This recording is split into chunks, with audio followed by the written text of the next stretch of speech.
Assalamualaikum warahmatullahi wabarakatuh. Bismillahirrahmanirrahim. Alhamdulillahi rabbil alamin.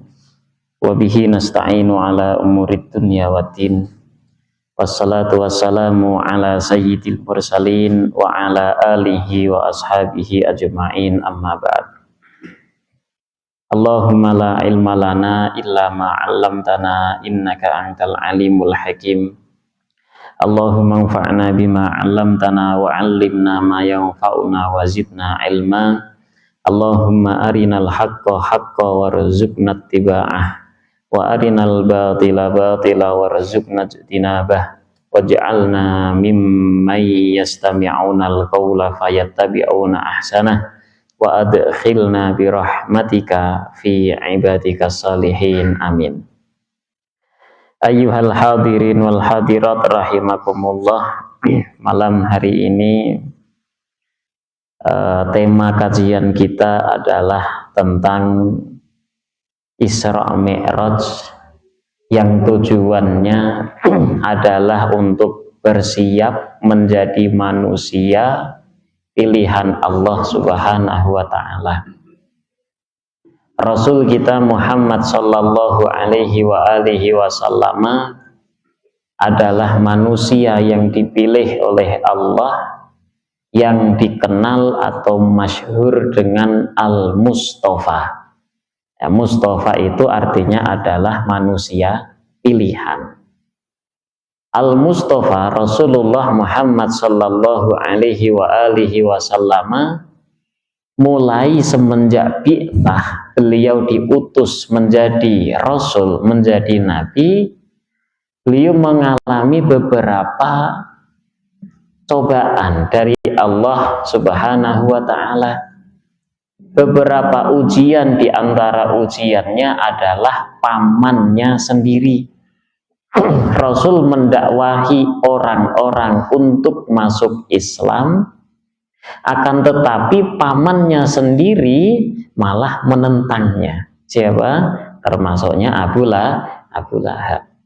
Menentang, tidak mau masuk Islam, malah menghadang, berani mati-matian memberhentikan Rasulullah untuk mendakwahkan agama Islam. Dan masih banyak lagi kaumnya sendiri, kaum Quraisy, banyak yang mereka, di antara mereka itu kafir, tidak mau masuk Islam.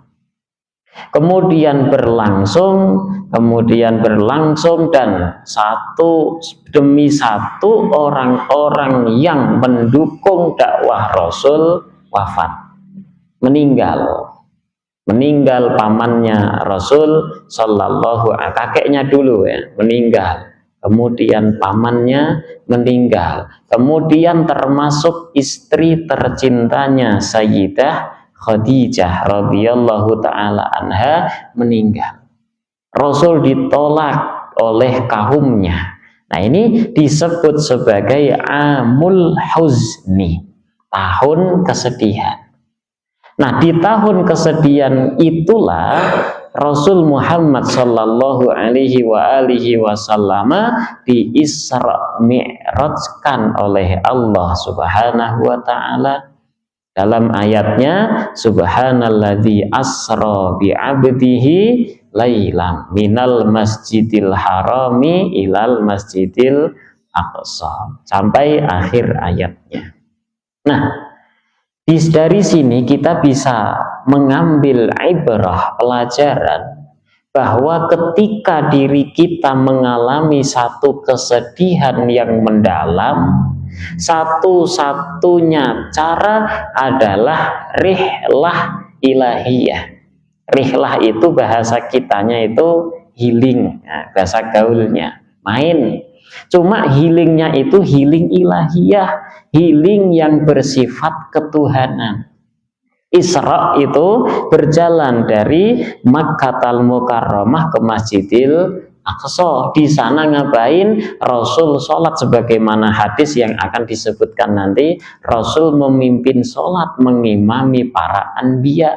Nabi-nabi terdahulu ada di sana dan Rasul sholat menjadi imamnya. Berarti apa?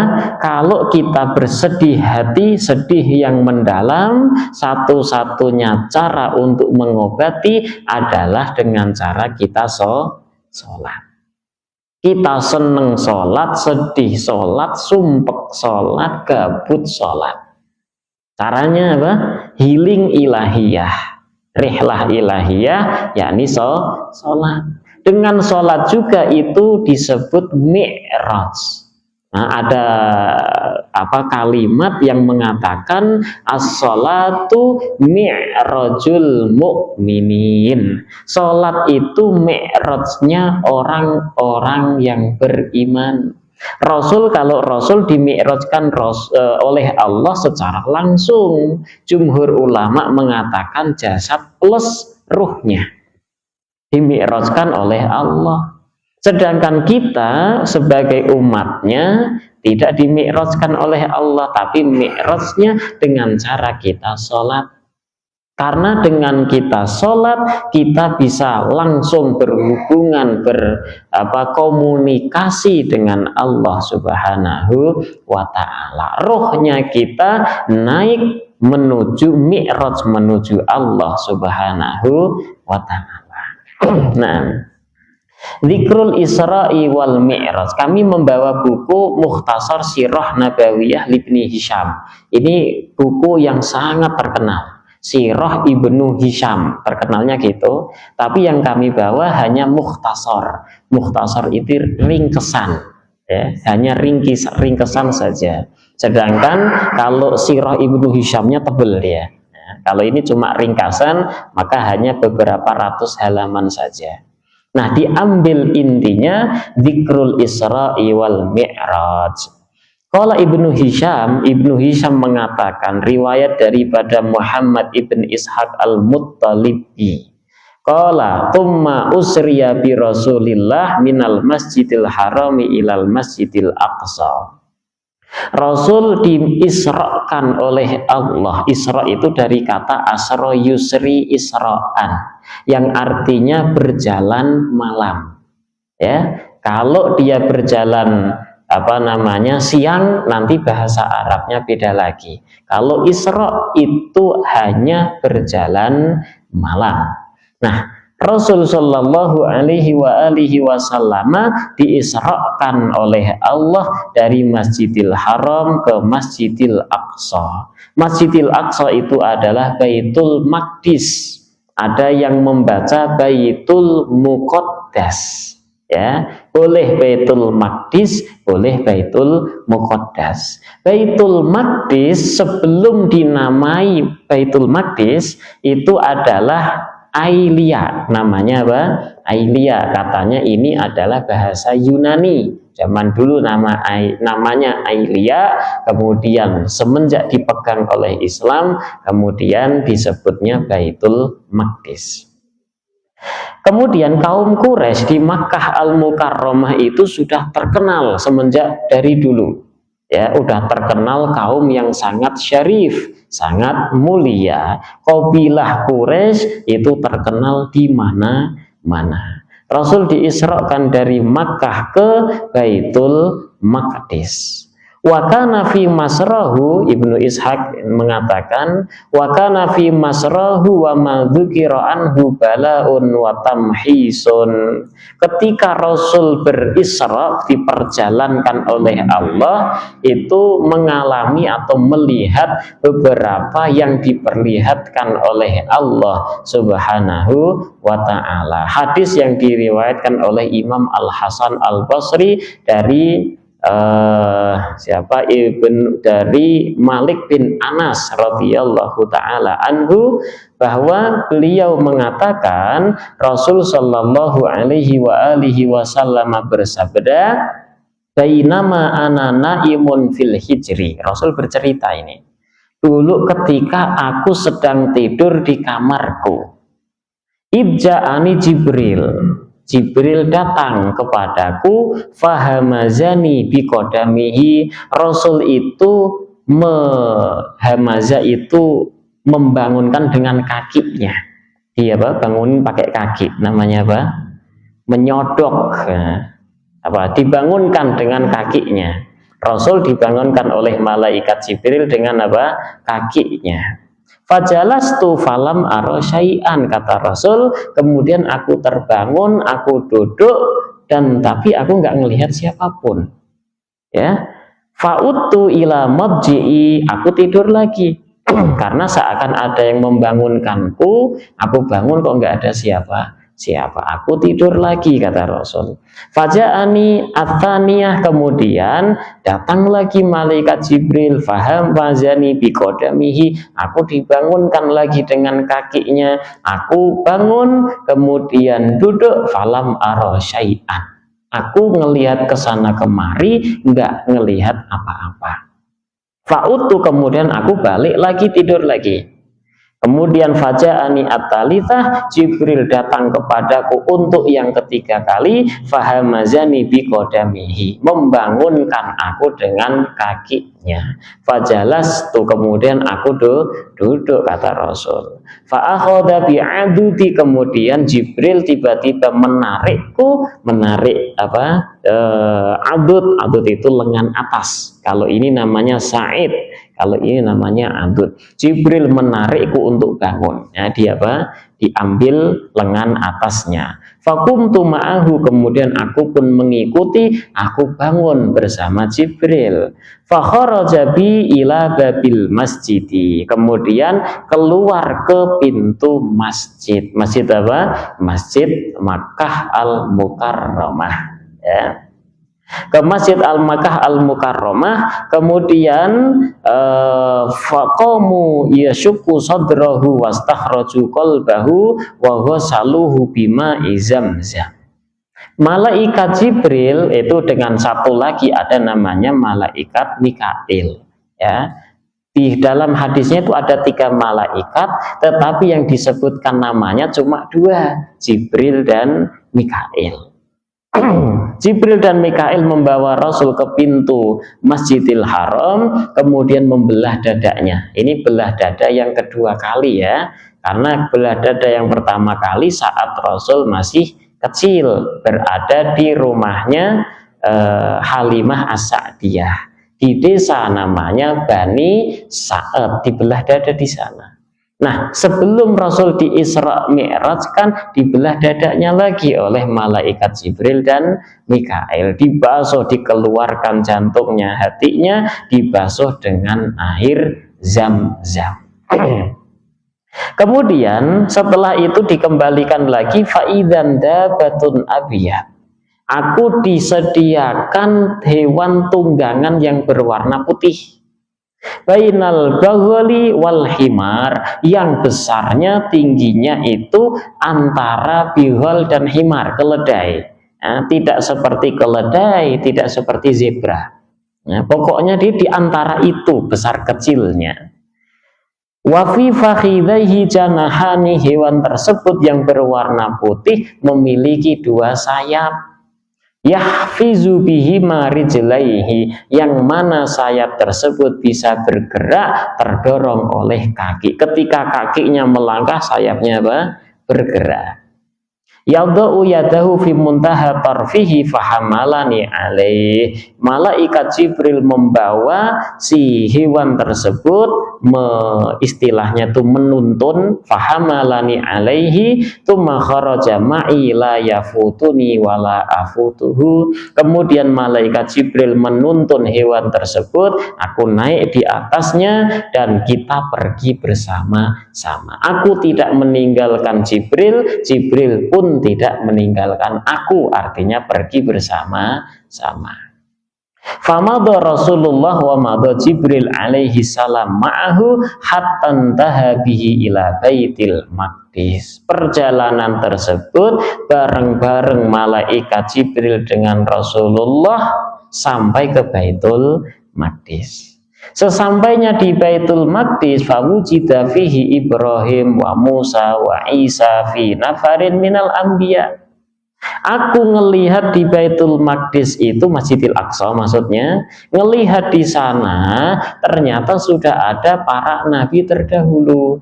Udah kumpul di sana, ada Nabi Ibrahim, ada Nabi Musa, ada Nabi Isa, dan beberapa nabi selainnya. Fa'ammahum Rasulullah, kemudian Rasul pun sholat mengimami mereka. Tuma utiya bi'ina aini, setelah Rasulullah sholat menjadi imam para anbiya, Rasul didatangkan kepadanya dua wadah, dua gelas maksudnya, wadah yang isinya itu laban, air susu, dan khamr. Khamr itu minuman keras, itulah mudahnya. Kemudian fa'akhadha Rasulullah ina al-laban fasyariba minhu, Rasul milih air susu kemudian diminumnya. Malaikat Jibril mengatakan hudita lil fitrah wahadiyat ummatuka ya Muhammad. Ente Muhammad ngambil sesuatu yang suci dan umat engkau juga insya Allah mendapat petunjuk yang baik. Wa hurrimat alaikumul khamr, dan diharamkan ke atas kalian semua minuman keras. Suman sarafa Rasulullah ila Makkah falamma asbaha ghada ala Quraisy fa akhbarahumul khabar. Oke, itu namanya Isra. Ya, Isra sampai mana Rasul dikasih dua gelas yang isinya air susu dengan khamr. Rasul milih air susu. Oke, kemudian nanti ada Mi'rajnya. Mi'raj itu naik dari Baitul Maqdis ke Sidratul Muntaha. Kita belum ke sana, kita sesuai dengan kitab yang dijelaskan, Rasul kembali ke Makkah. Ya, Rasul kembali ke Makkah, kemudian pagi hari Rasul menyampaikan apa yang telah dialaminya, yang telah terjadi semalam, dan Rasul bercerita di sana. Setelah bercerita kepada kaumnya Quraisy, kaumnya kebanyakan manusia itu mengatakan, oh hadza wallah al-imrul bayyin, ini sesuatu yang mengagumkan, tetapi kok seakan mustahil. Masa berangkat dan pulang dari Makkah ke Baitul Maqdis cuma semalam saja, hanya semalam saja. Di dalam kitab fikih sirah miliknya Syekh Said Ramadan Al-Huti, di situ malah dijelaskan al-air atau kabilah yang mereka itu berdagang dengan menaiki unta, menaiki himar, perjalanan berangkat dari Makkah ke Baitul Maqdis itu sebulan, pulangnya pun sebulan. Tetapi ini Muhammad cuma semalam saja, dari Makkah ke Baitul Maqdis, pulang perginya hanya semalam.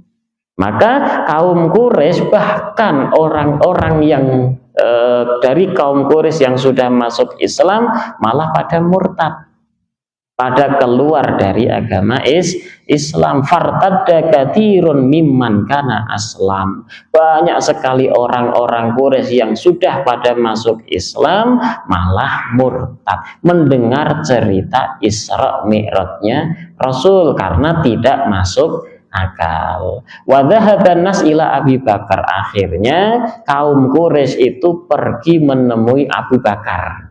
Ya, menemui Abu Bakar dan menceritakan apa yang telah disampaikan oleh Rasulullah, kejadian Isra dan Mi'raj tersebut. Halaka ya Abu Bakrin fi sahibik, bahasa kita mah pendapat ente apa tentang cerita Muhammad Isra Mi'raj itu. Nah, maksud daripada orang Quraisy mendatangi Abu Bakar dan menceritakan apa yang telah diceritakan Rasulullah agar Abu Bakar ini mendustakannya. Itu tujuan mereka. yaz'um annahu qad ja'a hadhihi lailah baital maqdis wa shalla fihi wa raja'a ila Makkah. Katanya dari Makkah semalam ke Baitul Maqdis, sholat di sana, kemudian kembali lagi ke Makkah. Waktunya belum fajar, belum subuh. Mosok itu dibenarkan katanya. Maka Abu Bakar pun mengatakan, innakum takdzibuna alaih. Loh, terus kalian mendustakan Muhammad, gitu. Abu Bakar mengomong kepada orang Quraisy, terus dengan cerita itu kalian kemudian mendustakan apa yang dikatakan, yang diceritakan oleh Muhammad. Faqalu bala, iya, kata kaum Quraisynya, iya, kami mendustakan Muhammad karena cerita tersebut itu tidak mungkin terjadi. Ha huwa dzaka fil masjid yahtusu bihin nas. Faqala Abu Bakar, kemudian Abu Bakar menjawab, wallahi la in kana qalahu laqad shadaq. Ternyata tidak sesuai ekspektasi mereka. Abu Bakar malah membenarkan apa yang diceritakan oleh Rasul Muhammad sallallahu alaihi wasallam. Demi Allah, kalau itu memang diceritakan, dialami oleh Muhammad, maka itu pasti benar. Nah, Abu Bakar ketika membenarkan peristiwa Isra Mi'raj itu tidak semata-mata iman, yakin, itu enggak. Tidak semata-mata seperti itu. Fama yu'jibukum min dalik fa wallahi innahu la yukhbirani annal khabar la ya'tihi minallah minas sama ilal ard fi sa'atin min lailin aw naharin fa usaddiquhu. Ada yang lebih aku benarkan daripada itu. Apa? Rasul Muhammad katanya mendapatkan wahyu dari Allah di malam atau siang hari, itu pun aku benarkan. Wong aku sebelum peristiwa Isra Mi'raj itu, aku sudah membenarkan Muhammad mendapatkan wahyu dari Allah.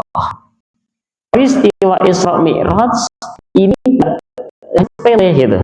Ya, lebih besar peristiwa apa? Rasul mendapatkan wahyu. Dan ternyata benar saat ini Al-Quran, As-Sunnah itu nggak bertentangan sama sekali. Sampai saat ini terus terbukti kebenaran Al-Quran, terus terbukti kebenaran As-Sunnah. Nah, dari situlah Abu Bakar mendapatkan julukan As-Siddiq. Jadi julukan As-Siddiq itu muncul dari pembenarannya terhadap peristiwa Isra Mi'raj. Maka Abu Bakar mendapatkan julukan As-Siddiq. Nah, oke. Kemudian Abu Bakar tidak berhenti di sana.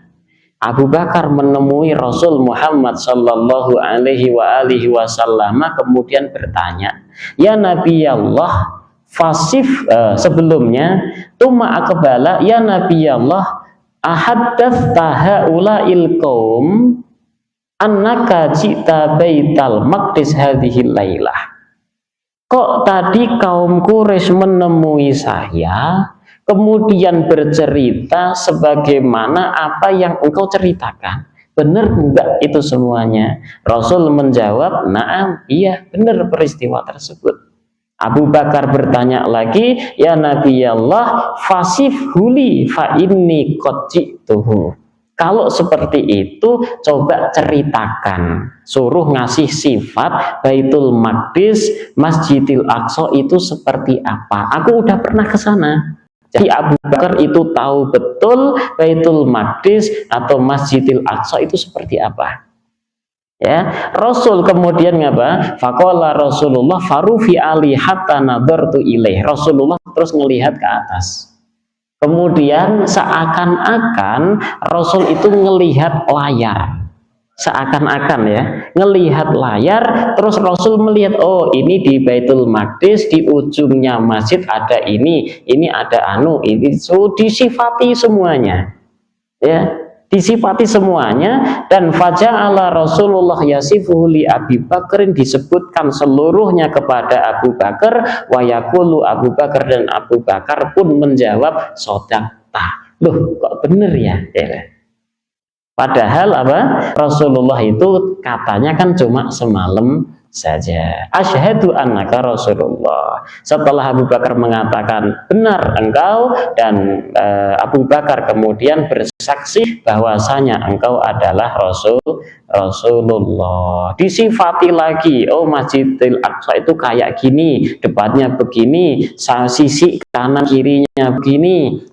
Abu Bakar terus mengatakan sodakta, asyhadu annaka Rasulullah, benar engkau, aku bersaksi bahwasanya engkau adalah Rasulullah. Jadi teleponan, video call itu sudah ada zaman dulu. Ya benar, video call udah ada zaman dulu. Nah, sekarang baru orang Indonesia baru tahu ya, ketinggalan zaman toh. Rasulullah udah ada di situ, udah digambarkan semuanya. Nah dari situlah kemudian imannya Abu Bakar tambah naik lagi, dan orang-orang yang menyaksikan tersebut itu bertambah imannya, bahwasanya apa yang dikatakan, yang diceritakan oleh Rasulullah peristiwa Isra Mi'raj itu benar adanya.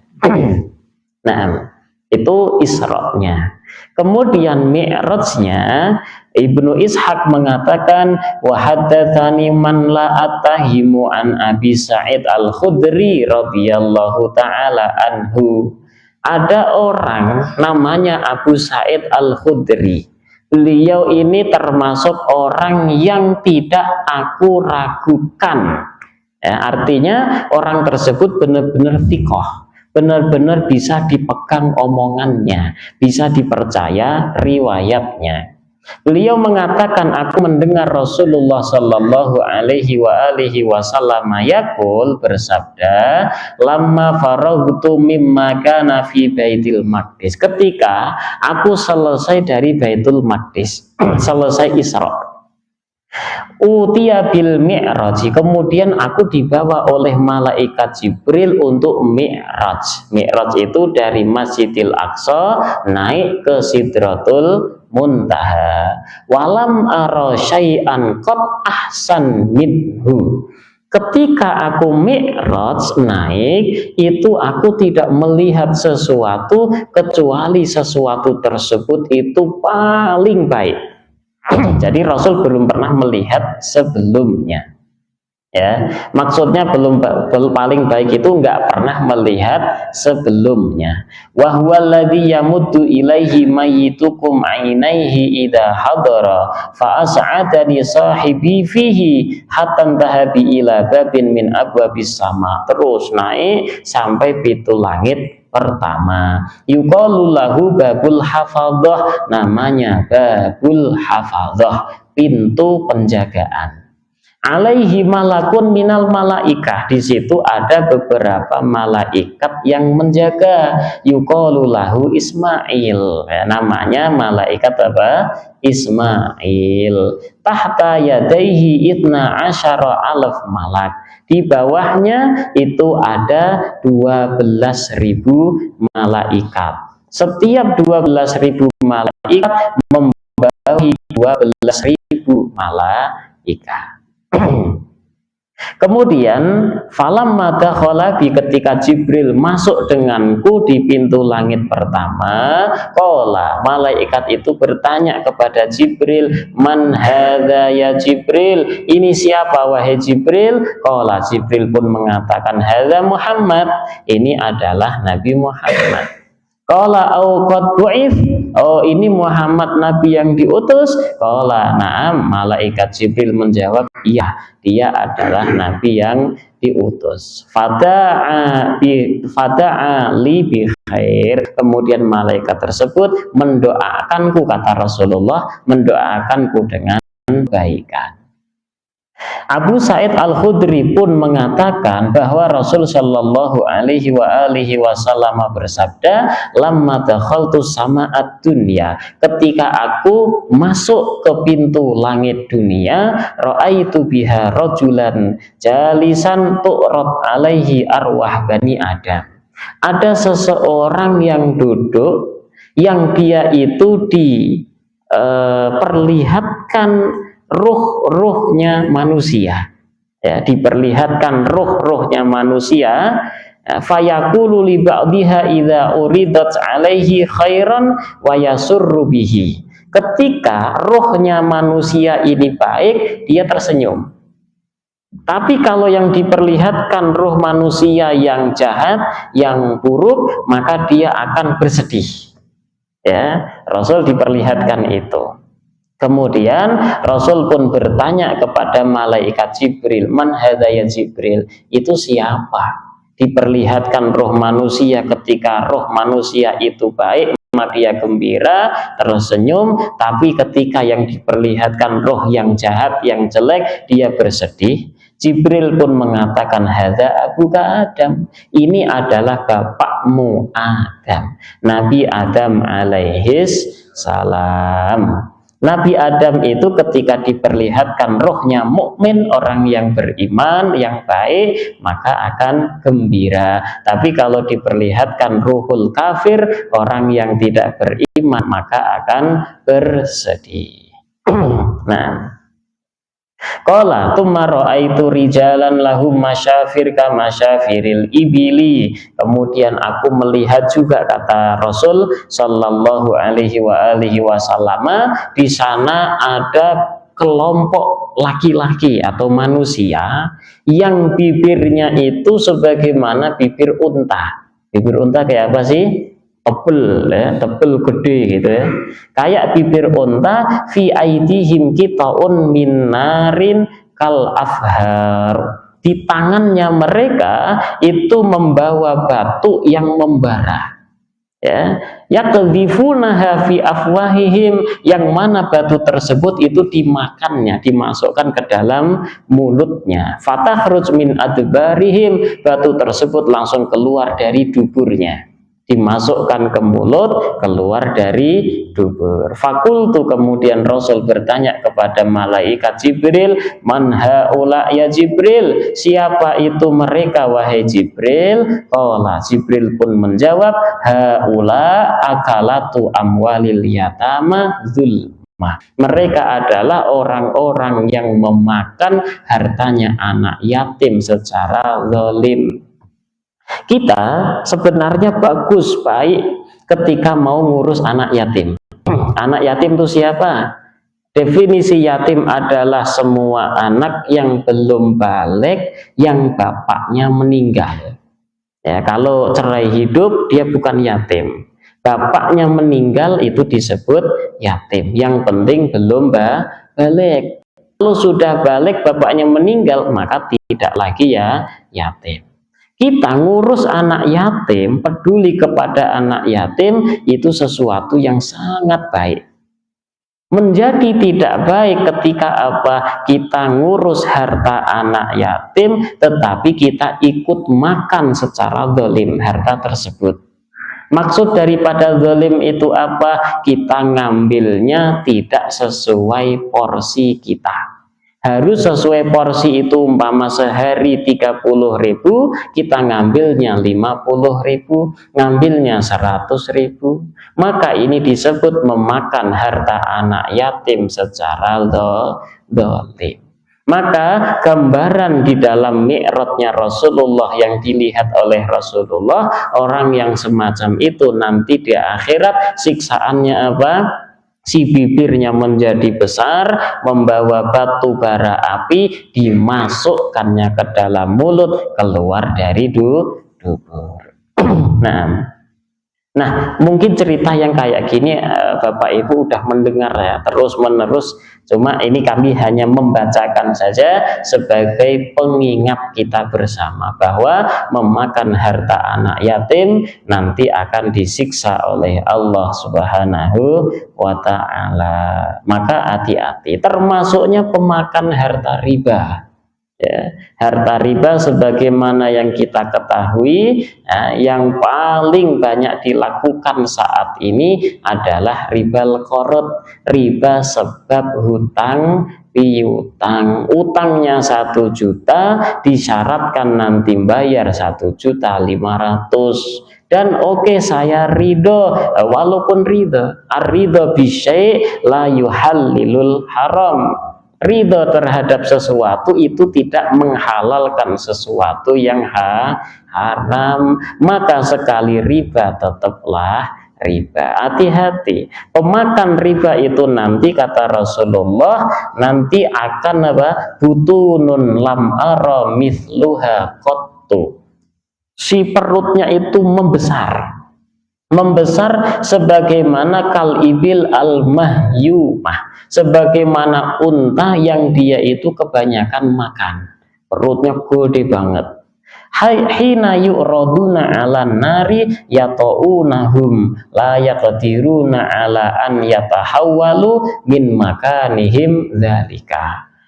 Orang yang perutnya membesar sehingga dia tidak mampu berjalan tidak mampu, apalagi lari.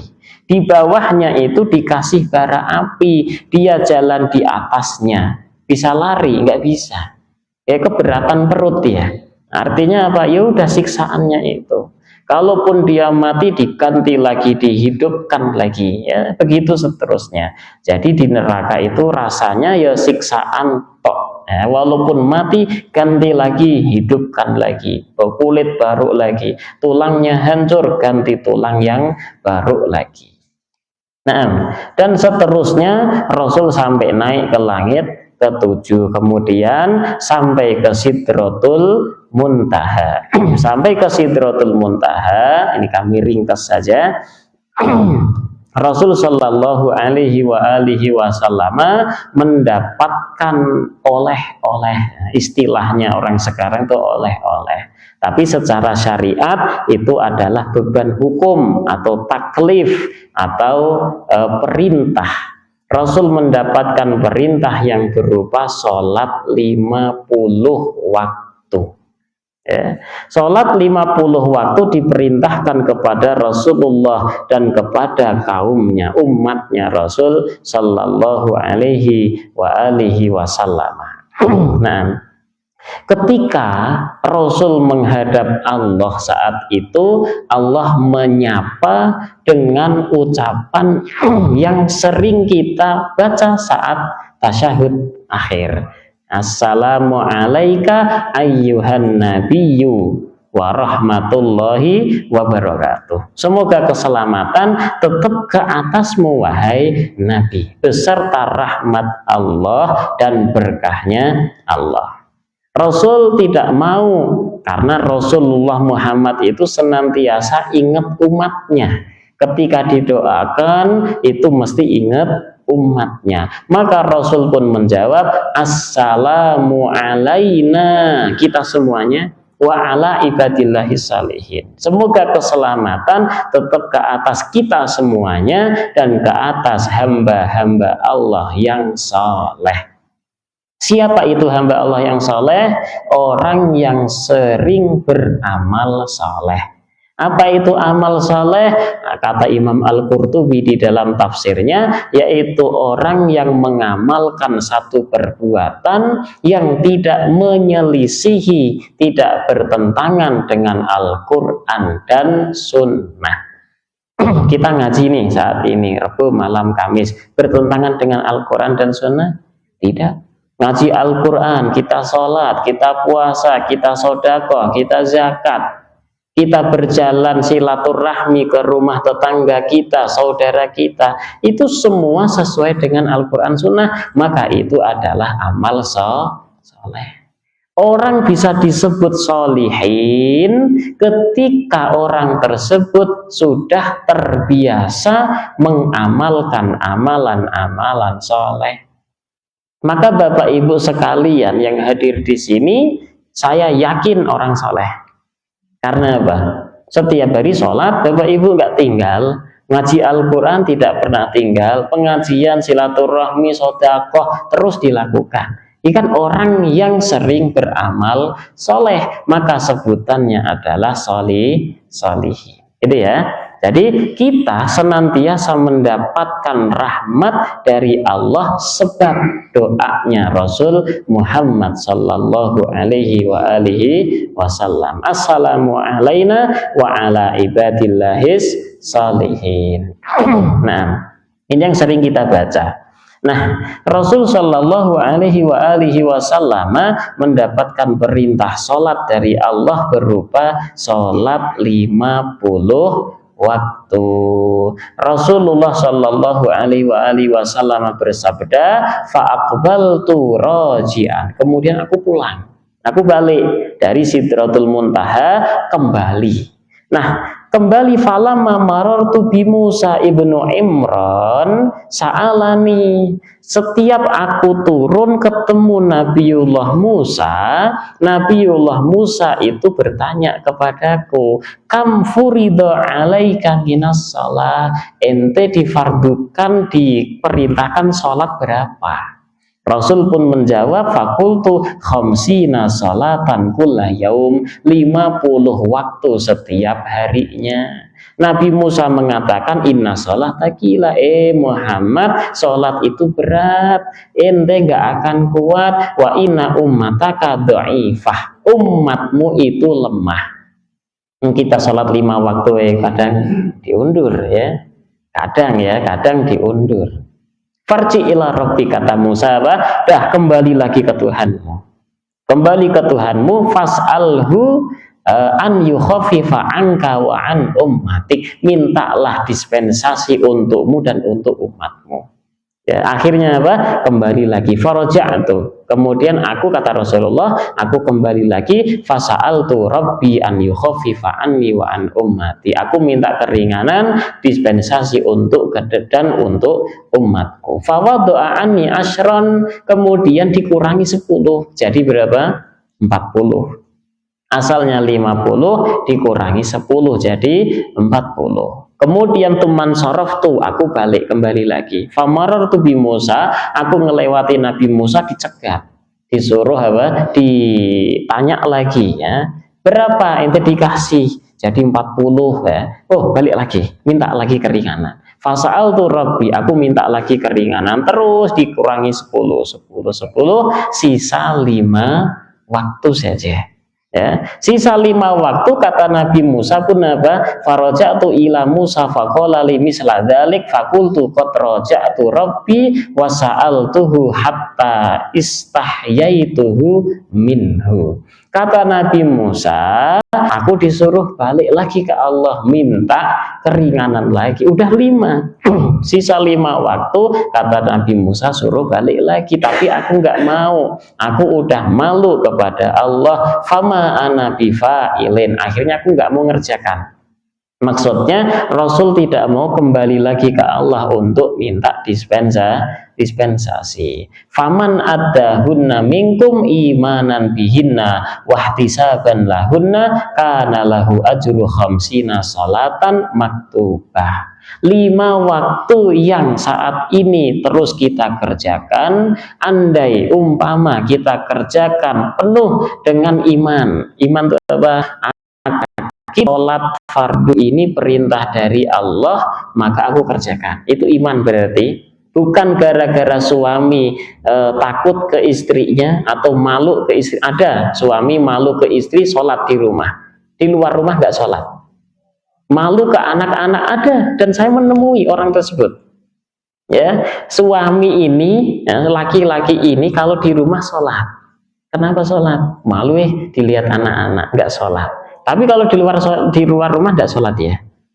Ada orangnya, ya, masih hidup sampai sekarang. Nah ini berarti nggak dapat pahala ya.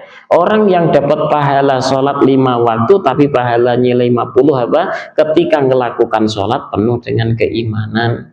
Sholat itu adalah perintah Allah, kewajiban saya sebagai manusia muslim, maka aku laksanakan. Dan tidak hanya iman tetapi harus ihtisaban. Ihtisaban itu adalah hanya memasrahkan diri kepada Allah dan meminta balasan hanya dari Allah. Andai Bapak Ibu punya anak enggak sholat kecuali dikasih uang 100.000, itu tidak ihtisaban dia. Dia hanya hisaban, hitung-hitungan. Kalau saya sholat duhur 100.000, asar 100.000, 5 waktu berarti 500.000, hitung-hitungan berarti hisaban.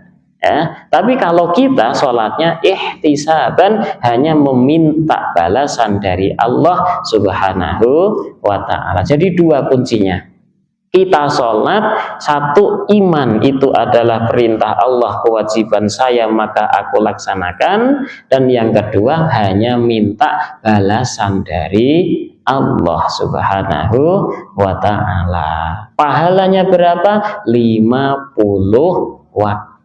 Nah, dengan sholat ini Bapak Ibu, kita bisa menjadi manusia pilihan sebagaimana Rasulullah Muhammad sallallahu alaihi wasallam. Kenapa bisa seperti itu? Tadi karena sholat itu mi'rajnya orang-orang mukmin. Kita bisa menyambung, berkomunikasi dengan Allah di dalam sholat. Kuncinya apa? Sebagaimana yang sudah kami bagikan dulu, ada kertas isinya bacaan sholat, ibu hafalkan, bapak hafalkan. Artinya ketika bapak ibu sholat, pikirannya tidak di pasar, pikirannya tidak keluar ke sana kemari, tetapi ketika membaca Alhamdulillahirabbil alamin, ini langsung segala puji bagi Allah, zat yang menguasai semesta alam. Ar-Rahmanir-Rahim, Maha Pengasih, Maha Penyayang. Gitu. Connect pikiran kita, mengartikan, mentadabburi apa isi bacaan sholat tersebut. Berarti kita komunikasi dengan Allah Subhanahu wa Ta'ala. Itu sholat yang benar. Walaupun kita sholat nggak tahu artinya, sah sholatnya, tetapi kan sia-sia. Sia-sia karena apa? Hilang kekhusyuan. Kita bisa khusyuk itu kalau tahu apa yang kita baca. Makanya ayo dibuka lagi kertasnya, dihafalkan satu kalimat sehari, ya kan? Oh nggak bisa, satu kalimat cukuplah seminggu, nggak masalah. Yang penting ada usaha untuk memperbaiki sholat kita, gitu ya. Tapi kalau kita nggak mau berusaha untuk khusyuk, nggak mau berusaha untuk memperbaiki sholat, maka kita nggak bisa menjadi orang pilihan Allah, ya. Nah, dengan sholat kita bisa menjadi orang pilihan Allah, karena di dalam sholat itu ada tazkiyatun nufus, pensucian diri, sebagaimana hadis yang disampaikan oleh Rasul Muhammad sallallahu alaihi wasallam, ara'aitum law anna nahran bibabi ahadikum taghtasilu fihi kull yawm khamsan. Rasul bersabda kepada para sahabat, sahabat, tahu enggak, kalau di pintu-pintu rumah kalian tuh ada sungai, kemudian kalian itu mandi di sungai tersebut sehari 5 kali. Rasul bertanya, mata qulu dzalika yubqi min daronihi, kira-kira orangnya bersih atau tetap kotor? Maka sahabat pun menjawab, la yubqi min daronihi syai'an, ya tentu hilang seluruh kotoran dari badannya, katanya. Rasul menjawab, fadzalika mislu shalawatil khamas yamhullahu bihil khotoya. Begitu juga sholat. Orang setiap hari sholat 5 kali, 5 waktu, Allah setiap kali sholat menghapuskan pahala, menghapuskan dosa-dosa, kesalahan dari dalam dirinya itu. Makanya setiap kita ruku, dosanya berguguran. Setiap kita sujud, dosa berguguran. Berarti pensucian di diri. Dalam sholat ada pensucian diri. Kira-kira orang yang sudah tidak memiliki dosa, kesalahan sama sekali, orang itu bakal baik atau tidak? Baik, pasti baik, pasti baik. Orang yang banyak dosa, banyaknya dosa kita, banyaknya maksiat diri kita ini menjadikan diri kita tambah bermaksiat. Itu pasti. Ya, itu namanya syaitan. Ya, kalau orang tersebut itu sedikit dosanya, minim dosanya, bahkan bersih dari dosa, maka dia insya Allah menjadi soleh. Nggak akan males. Orang nggak bisa bangun malam kemungkinan besar gara-gara melakukan dosa. Orang nggak bisa sholat pada waktunya, dengar azan tidak langsung ke masjid, itu kemungkinan besar apa? Habis berbuat dosa. Kemungkinan besar. Dan ini kata para ulama lah ya. Kalau kita berat melakukan ketaatan, mesti ada dosa dalam diri kita. Apa? Nah, lihat di situ. Kita harus introspeksi diri kita. Gitu ya. Kalau dosanya sudah tidak ada, maka kita mudah di dalam berbuat taat, berbuat ketaatan itu pasti mudah. Yang kedua, dalam sholat itu ada membentuk karakter manusia. Karena di dalam sholat itu kata Allah di dalam Al-Quran, Inna sholata tanha anil fahsya'i wal mungkar. Sesungguhnya sholat itu bisa mencegah pelakunya, pelaku sholat dari perbuatan fahsya, keji dan mungkar. Loh, selama ini saya sholat tapi kok tetap maksiat ya? Nah, maka ada yang salah di dalam sholat kita. Bukan sholatnya yang disalahkan, enggak. Kita di dalam melakukan sholat itu ada yang kurang, ada yang salah. Salah satunya apa? Kita tidak bisa mentadabburi isi sholat itu. Semua bacaan sholat kita enggak tahu, pokoknya menggugurkan kewajiban lah. Ini kesalahan kita. Yang penting kan udah enggak wajib qodho, enggak. Di dalam sholat kita harus lebih fokus lagi, mendalam lagi, yaitu apa? Sholat harus bisa mencegah diri kita dari berbuat dosa, keji, dan mungkar. Nah, ini karakter orang yang sholat sehingga sholat tersebut mencegah dirinya dari perbuatan keji dan mungkar, karakter seseorang akan lebih baik. Kemungkaran ini dijauhi, perbuatan keji dijauhi, berarti berkarakter baik. Nah, ini pelajaran di dalam sholat. Maka ayo kita introspeksi diri kita, sholat kita masih kurang di mana, kita tambal. Ya, kita perbaiki sholat kita. Dan yang ketiga, sholat itu mendisiplinkan waktu kita. Karena sholat 5 waktu, apalagi di subuh dan asar, itu sangat berat. Kita bisa laksanakan, berarti kita bisa disiplin.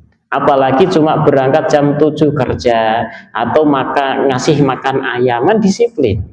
Maka dengan sholat ini kita belajar disiplin. Dengan sholat kita bisa lebih disiplin, sebagaimana firman Allah Ta'ala, Inna sholata kanat 'alal mu'minina kitaban mawquta. Sesungguhnya sholat diwajibkan ke atas orang-orang mukmin dan waktunya sudah ditentukan.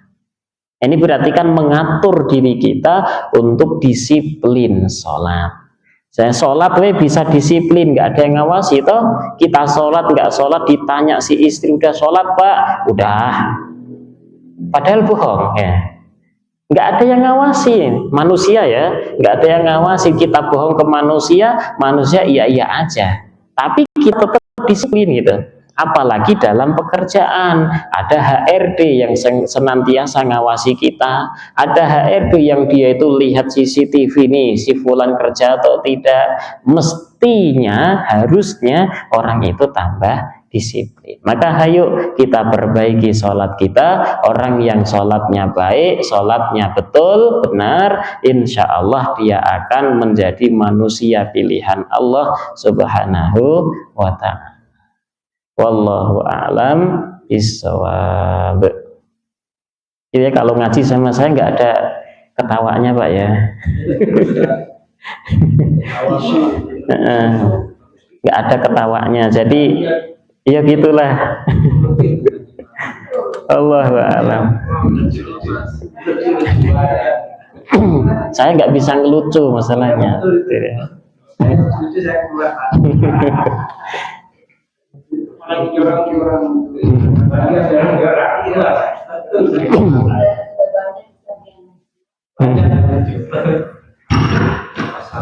Ada pertanyaan nggak? Nah, silakan. Nah,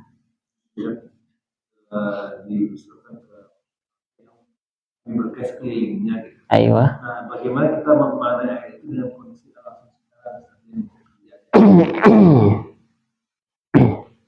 Subhanalladzi asra bi 'abdihi lailam minal masjidil harami ilal masjidil aqsal ladzi barakna haulahu linuriyahu min ayatina.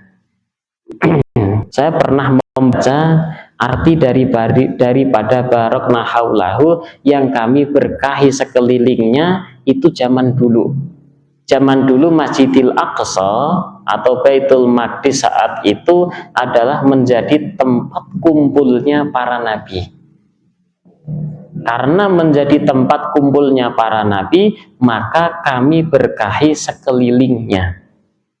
Nah, kata-kata seperti ini kita tidak bisa memaknai, oh berarti dari dulu sampai sekarang itu penuh dengan keberkahan. Lah sekarang dikuasai oleh Israel, keberkahannya di mana? Itu tidak bisa, karena kontekstualnya itu zaman dahulu. Ya, Allahu a'lam seperti itu. Sebagaimana sabda Rasul, Allahumma barik lana fi yamanina wa syamina. Rasul mendoakan keberkahan Yaman dan juga Syam, ya. Sedangkan Yaman saat ini perang loh, Pak, dikuasai Houthi. Houthi itu Syiah. Nah, terus keberkahannya di mana? Allahu a'lam. Ya.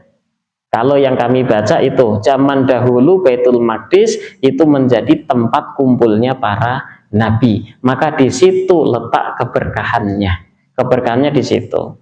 Tempat yang dijadikan kumpul orang-orang saleh, maka tempat tersebut adalah tempat yang mubarakah, termasuk masjid. Masjid itu tempatnya orang soleh, Pak. Orang soleh itu bukan ustadz, bukan kiai ya, tapi semua hamba Allah yang dia itu sering beramal soleh, namanya orang soleh. Ya, karena ada yang memaham orang soleh itu kiai, ulama, ustadz, enggak.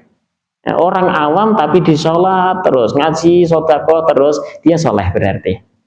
Gitu ya. Maka masjid itu karena tempatnya orang soleh, orang yang sering beribadah kepada Allah, masjid itu adalah buq'ah mubarakah, tempat yang diberkahi. Rumah bisa menjadi rumah yang mubarakah kalau ditempati oleh orang yang soleh solehah. Allahu a'lam. Tapi nanti kan akhir zaman orang-orang mukmin itu dikirim lagi ke sana. Nah, iya. Memang betul di dalam hadisnya seperti itu. Cuma kita nggak bisa menentukan ya. Oh sekarang udah mau merdeka berarti deket kiamat ya, itu enggak lah, enggak ke sana gitu. Kiamat nggak ada yang mengetahui ya. Ya berdoa saja agar semuanya menjadi baik-baik saja. Nah, Nabi di Masjidil Aqsa itu melaksanakan sholat dan ngaji. Yang diimami itu adalah para nabi. Nabi yang mana maksudnya ini? Sudah banyak yang sudah meninggal daripada Nabi Muhammad. Nabi-nabi yang masih ada atau nabi-nabi yang sudah wafat itu ya diimami. Ya itulah. Dalam hadis tadi, ini hadisnya ada di Bukhari dan Muslim. Hadisnya sahih, tidak ada yang menaket itu, nggak ada yang mengkritik. Artinya hadis sahih. Dan di hadisnya tadi disebutkan di situ ada Nabiullah Ibrahim, ada Nabiullah Musa, ada Nabiullah Isa. Yang masih hidup, diyakini hidup sampai saat ini hanya Nabiullah Isa alaihi salam. Sedangkan Nabiullah Musa udah wafat, Nabiullah Ibrahim udah, tapi disebutkan di dalam hadis. Itu secara fisiknya atau rohnya yang sholat? Allahu a'lam. Untuk Isra Mi'raj sendiri, Rasul itu Isra Mi'rajnya apakah hanya ruhnya saja atau jasadnya plus ruhnya? Jumhur mengatakan dua-duanya, jasad plus ruh. Ada juga ulama yang mengatakan hanya ruhnya saja. Oke. Kemudian yang sholat di belakang Rasul itu apakah jasad plus roh atau rohnya saja, belum pernah mendengar. Pokoknya di situ sholat mengimami para nabi itu. Nabi-nabi katakan Nabi Ibrahim atau nabi-nabi yang masih ada, nabi kan banyak. Nabi yang enggak, maksudnya nabi di situ adalah nabi-nabi rasul. Kalau yang disebutkan dalam hadis yang sudah wafat, nabi terdahulu. Nah, setelah Rasulullah dan nabi itu, Pak? Enggak ada. Setelah Rasulullah enggak ada nabi. Berarti kalau dari konteks tekstual hadis itu berarti nabi terdahulu. Masalah ruhnya atau plus jasadnya belum pernah mendengar sama sekali. Allahu a'lam.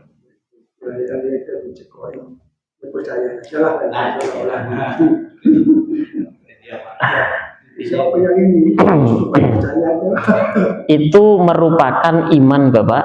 Iman itu tidak bisa enggak juga, maksudnya jangan disamakan iman dengan kepercayaan. Nih, Bapak percaya enggak kalau di Makkah itu ada Ka'bah? Bapak percaya? Percaya karena Bapak udah ngelihat toh. Nah, yang belum melihat, Bapak udah pernah ngelihat Ka'bah di Makkah? Belum, tapi percaya. Percaya. Ini bukan iman berarti. Iman itu adalah dia meyakini tanpa harus melihat fisik. Itu iman. Namanya iman seperti itu. Nah, maka Isra Mi'raj itu harus dengan iman. Melihatnya itu dari sisi keimanan, bukan sisi kepercayaan. Kalau percaya harus melihat fisik gitu.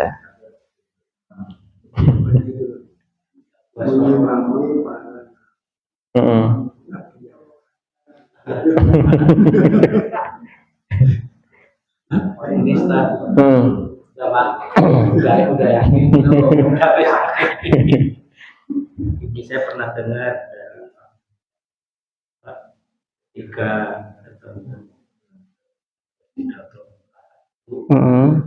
Nabi menyampaikan salam. Assalamualaikum. Ya. Tapi tidak dijawab.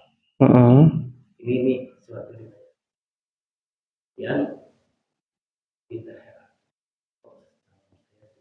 Wah, dia bertanya kepada Jibril, kenapa salam saya tidak dijawab? Oh, Allah itu kan salam sebenarnya. Saya diganti.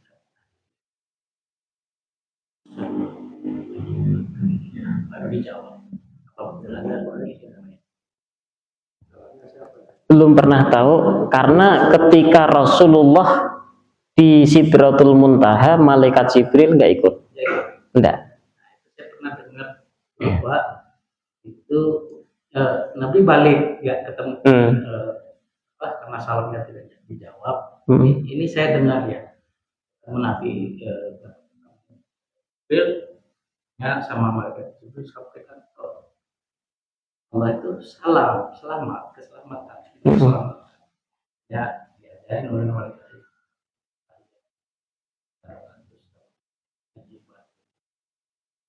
Belum pernah tahu. Nanti insya Allah dicari. Kalau yang ada di kitab Fathul Mu'in, I'anatul Talibin, itu Rasul langsung tahiyat. Langsung, maksudnya nggak ada kisah Rasul itu salam kemudian nggak dijawab, itu belum pernah ketemu saya. Insya Allah nanti dicari. Satu lagi, gimana bahwa ada betul dua versi tadi, apakah Nabi bilang hanya itu alatnya kita mengimani saja. Dan ayat Asra bi'atihi. Itu makanya dari situ saya yakin bahwa yang disebut di dalam ayat Al-Quran itu adalah kehebatan Allah, bukan kehebatan anak. Betul. Nah, berangkat karena Allah yang memberangkatkan, bukan kehendak Nabi. Hanya ketika Abu Jahal suruh angkat kaki Nabi satu, kemudian angkat satu lagi, ya kan itu karena hebatan Nabi kan yang diuji. Kamu nggak bisa terbang, bisa pulang. Ibarat sebuah seekor kecoa yang naik kereta cepat, bus ke bawah, kemudian dia balik lagi mau sama temennya, saya tadi habis dari Jakarta 45 menit. Saya percaya kan dia terbawa oleh bus. Nah, itu keyakinan saya. Betul, di ayat itu dimulai dengan tasbih. Subhanalladzi asra itu yang memperjalankan. Berarti Rasul ya nggak ada daya, yang ada kekuatan Allah Subhanahu wa Ta'ala. Kalau yang percaya soal yang kehebatan. Allahu a'lam.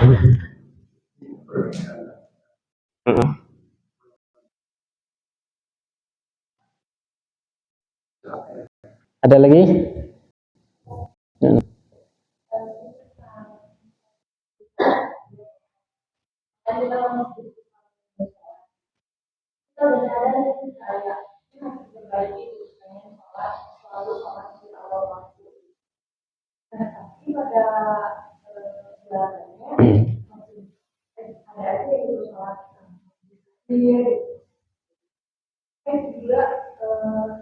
Berhubungan dengan kesakitan gitu.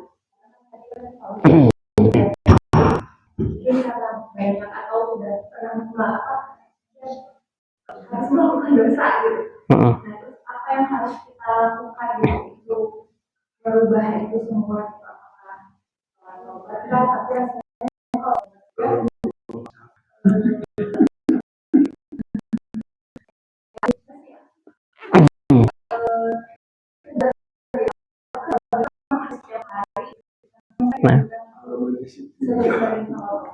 Nah, orang yang diajak taat sulit, diajak untuk melakukan amal soleh sulit, itu kemungkinan besar karena dosanya. Karena di dalam dirinya ada dosa atau habis melakukan dosa. Banyak sekali dari ulama kita, ulama salaf yang bercerita, ketika ketinggalan sholat jamaah, ketiduran, ketinggalan sholat jamaah, itu langsung mikirnya dosa apa ya saya gitu. Di awal sholat jamaah, pembahasan sholat jamaah dijelaskan itu, dosa apa ya saya gitu. Langsung dia mikirnya ke dosa, habis ngelakuin dosa apa gitu. Sampai dosa-dosa kecilnya pun itu langsung dilihat, oh gara-gara ini nih gitu. Maka yaitu kemungkinan besar orang yang diajak sholat di awal waktunya sulit, masih saja di akhir waktu dia itu habis melakukan dosa dan dalam dirinya masih banyak dosa. Apa yang harus dia lakukan ketika dosanya antara dia dengan Allah? Cukup beristighfar, bertaubat, taubatan nasuha, berjanji untuk tidak mengulanginya lagi. Sholat taubat wajib jadinya nanti ya. Sholat taubat nggak ada waktu ya. Setiap hari, setiap saat silakan sholat taubat. Asalkan jangan di waktu-waktu yang diharamkan ya. Sholat taubat sebanyak-banyaknya. Kalau dosanya antar manusia, maka tidak cukup istighfar, nggak cukup bertaubat, harus mengembalikan seluruh kezaliman.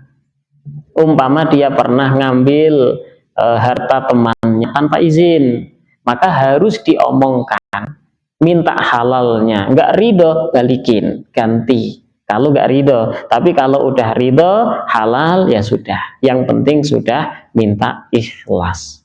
Kalau antar manusia wajib mengembalikan seluruh kezaliman. Tapi kalau antar manusia dengan Allah maka cukup beristighfar dan bertaubat. Nah, taubatan nasuha itu berarti dia menyesali dan tidak akan mengulanginya kembali. Nah,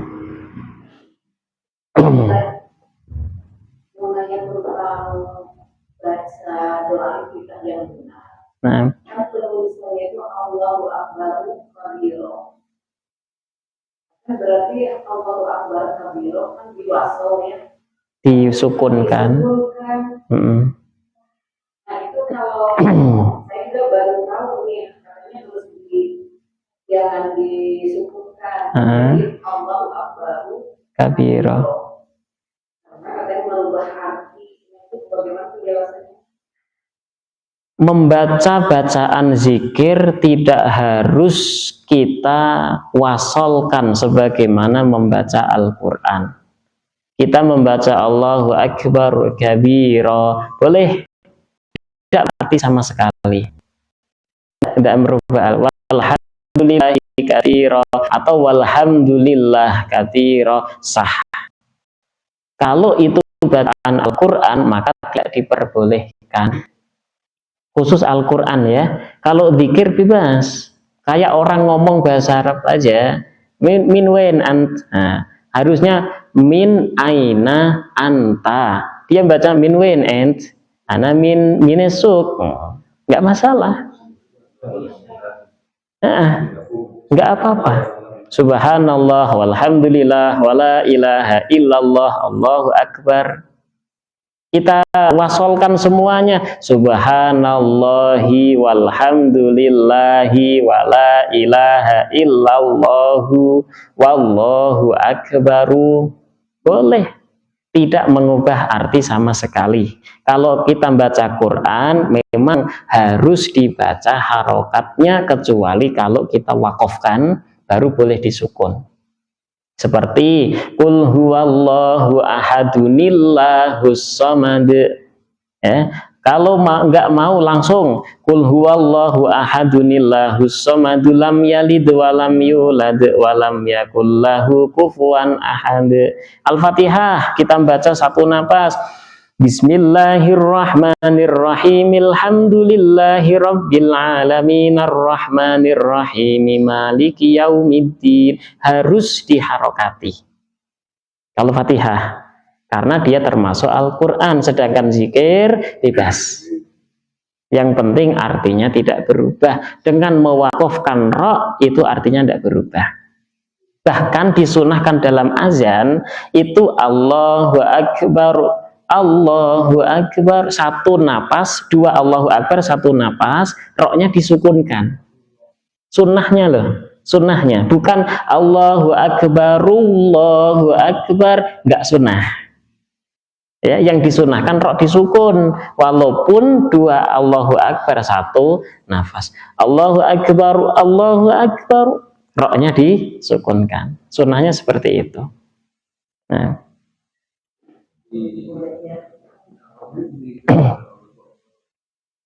Kenapa? Allahu Akbarullah, nggak masalah, nggak merubah arti sama sekali. Allahu alam, apakah Allahu Akbarullah nanti menjadi hukum makruh? Gini, tidak semua yang sunnah terus tidak dilakukan menjadi makruh, enggak. Nanti ada satu kaidah usul fikih, kesunahan ketika kesunahan tersebut itu diperintahkan secara khusus, tidak dilakukan barulah menjadi hukum makruh. Ketika kesunahan itu tidak diperintahkan secara khusus, ya, secara global, maka tidak menjadi hukum makruh. Gitu. Tidak semua kebalikan tidak sunnah terus makruh, enggak juga. Ada makruh, ada khilaful aula, dan ada yang tidak mengapa, gitu. Seperti kita mandi Jumat lah, kita nggak mandi sebelum sholat Jumat karena hukum makruh, nggak ada. Gitu. Mandi sunnah, nggak mandi tidak masalah. Terus berkurang pahala dari mana? Nggak. Nah, Jumatnya artinya nggak berkurang, gitu. Nah. Di batasnya itu ambil nafas. Kalau zikir Al-Quran ngambil nafas diwakafkan. Berhenti kan? Berhenti. Kalau dia terus nggak boleh. Kalau dia terus harus baca Diwasal. Wasol. Nah, harus diwasalkan. Jadi nggak boleh berhenti. Alhamdulillahirabbil alamin arrahmanirrahim maliki yaumiddin, satu napas. Tapi disukunkan semua. Nah, jangan. Dan lagi, kalau baca Fatihah di dalam sholat, putranya saya membaca itu, bagusnya diwakaf. Betul, setiap akhir ayat. Ada jawaban dari Allah. Betul. Ayat yang di luar sholat, silakan. Nah, memang sunnahnya membaca Al-Quran di dalam sholat itu disukunkan, diwakafkan di setiap akhir ayat. Nah, kalau dalam madzhab Syafi'i mengecualikan ghairil maghdubi alaihim walad siratal ladzina an'amta alaihim ghairil maghdubi alaihim waladdallin, dibaca satu napas sunnahnya. Tapi kalau sudah terlanjur siratal ladzina an'amta alaihim, udah terlanjur berhenti ngambil napas, maka tidak ada kesunahan ngulang dari an'amta alaihim, enggak, langsung aja ghairil maghdubi. Nah, boleh dia berhenti di boleh, tapi sunnahnya di satu nafaskan. Nah, dilanjutkan karena itu bukan wakaf, bukan akhir ayat. Contohnya ini ya, Ustaz. Wallahul ladzi la ilaha illahu. Berhenti. Nafas. Ada yang bablas, nggak ngambil nafas. Nggak terus, nggak berhenti, nggak ngambil nafas. Wallahul ladzi la ilaha illahu. Huwa harusnya. Nah, kan harus huwa. Harus ada tambahan huwa. Ada wawunya jangan disukunkan. Ada yang bablas tapi dia tetap hu. Tidak pakai wa, ya betul. Tidak dihidupkan. Nah, ayo kita tahsin, kita belajar tajwid.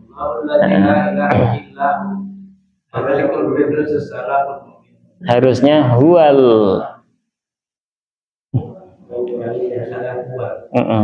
Huwal malikul qudusus salamul mu'minul, hidupkan hurufnya. Zakir nanti bernafas. Innama antal zakir. Zakir innama berarti berhenti kan saat nafas. Terus berarti ada zakiru. Enggak, kalau zakir di situ fi'il amr, memang asli sukun. Betul. Fadzakir tetap fadzakir. Seperti lam yalid walam yulad. Itu sukun asli. Sukun asli.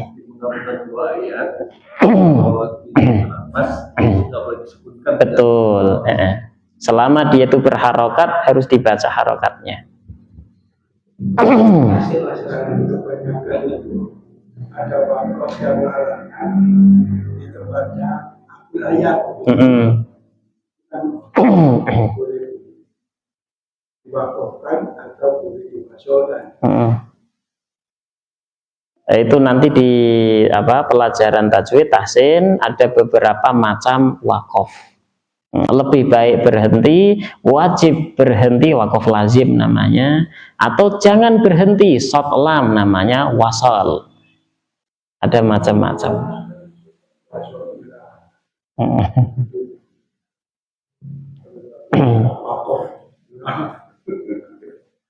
Ayo kita belajar tahsin, nanti bergantian ngimami di jadwal. Bagus ya Pak Haji ya, gitu. Nanti belajar bergantian nanti di jadwal, hari ini siapa, sholat maghrib ini siapa. Jadi tahsinnya Al-Fatihah dulu, yang penting bagus. Nanti masalah surat masih belepotan, tidak masalah, tidak batalin sholat. Yang penting Fatihahnya udah fasih gitu.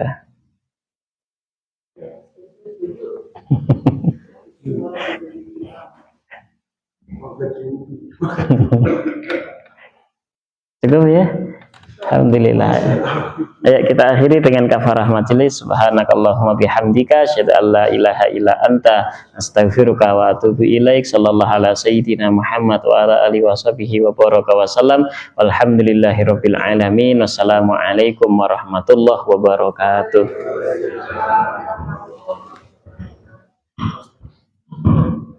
Apakah didoain?